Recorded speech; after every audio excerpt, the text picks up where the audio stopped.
How to add shake to reveal in Instagram story. So the first step is to simply open Instagram and then simply tap on the plus button. Then what you're gonna have to do is simply tap on story.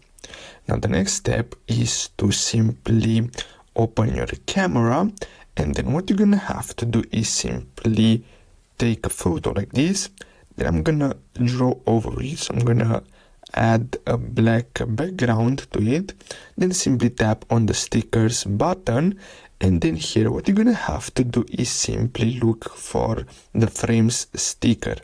So simply tap on that and then select your photo and type in test.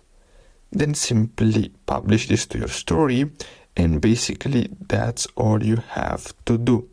So let's share this, and then basically that's it. So I really hope you found this video helpful. Don't forget to like and subscribe. Thanks for watching.